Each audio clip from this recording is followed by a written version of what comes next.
Welcome to Jerry's Book Tree. today's story. Creekfinding, a true story. Jacqueline, Briggs, Martin. Illustrations by Claudia, McGehee. The creek-finding machine. An excavator is a machine that chomps dirt. Excavators dig holes for basements, trenches for water pipes, paths for roads. Sometimes excavators help find lost creeks. How do they do that? How does a creek get lost? Especially a creek that started long ago, was a spring that burbled out of the ground and tumbled itself across a prairie valley. The creek wasn't just water, insects were in and around the creek. Brook trout grew fat in the creek, lunching on insects. Frogs chirruped by the creek, ready for their buggy share. Birds watched at the stream side, hungry for bugs, fish, or frogs. The insects: stoneflies, dragonflies, caddisflies. The frogs: spring peepers, leopard frogs, pickerel frogs, green frogs. While the creek did not lose itself, a farmer used a bulldozer to stuff the creek with dirt so he will have more space to grow corn. He channeled the water from the spring into a ditch at the edge of the field. No water, no water bugs, no frogs, no birds, and no brook trout. The lost creek was quiet under the sun. Trout in a cornfield.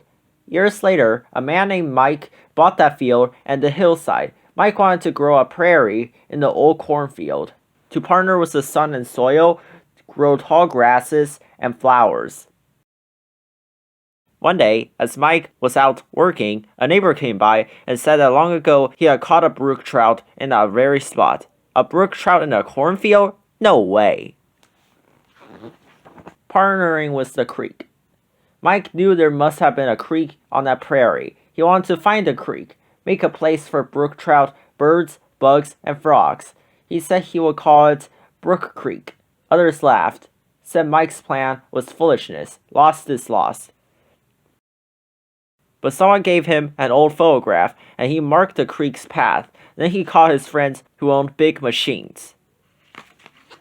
Scraping and digging.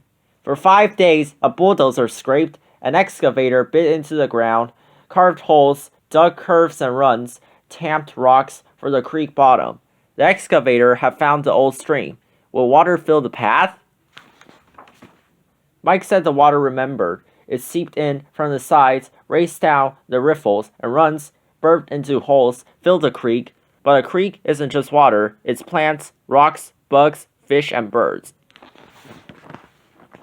Mike and his friends tucked cordgrass and other green shoots into the creek banks. 3 summer grasses grew.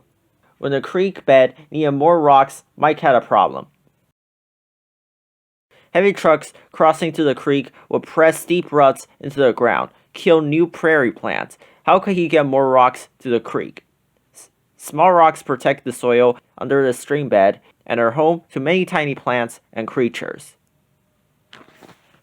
Mike waited until winter, when the ground was frozen hard. Cement trucks lumbered across the prairie, emptied their rocks into the creek, and left no ruts.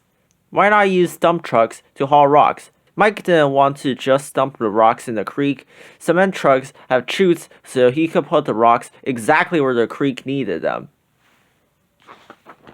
Rocks settled in, plants grew, insects flew in, whirred and buzzed, and laid eggs in the water and on the grasses. After 2 more years, small fish called sculpin swam into the creek. And that was good news. Sculpin survive only in clean, clear water, the same kind of water that brook trout need. Where did the sculpin come from?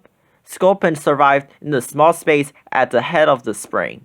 They swam into Brook Creek from the spring. Time for trout. A pickup truck carried the tub that held the trout.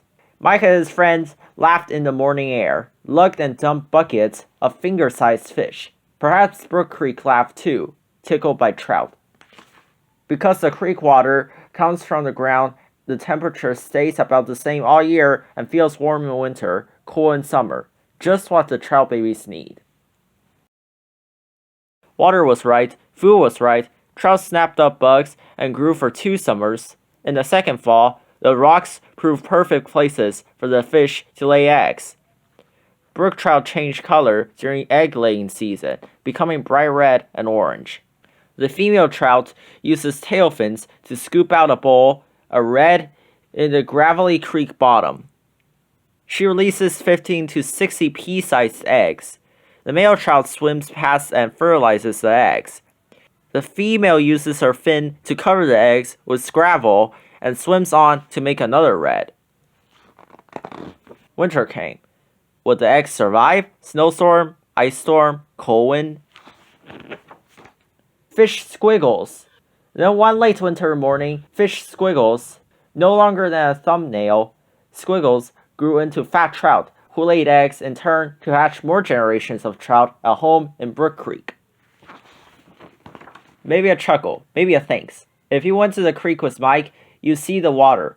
But a creek isn't just water. You see brook trout and sculpin. You hear the outdoor orchestra, herons, snipe, bluebirds, yellow-throat warblers. How did the birds find the creek? Mike thinks they found it while looking for new food.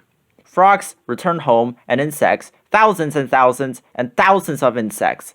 How did the frogs find the creek? Frogs explore during rains, and perhaps they found Brook Creek on one of their wet wanderings. You would hear the water ripple and burble, maybe a chuckle, maybe a thanks, to Mike and the big machines that found the creek.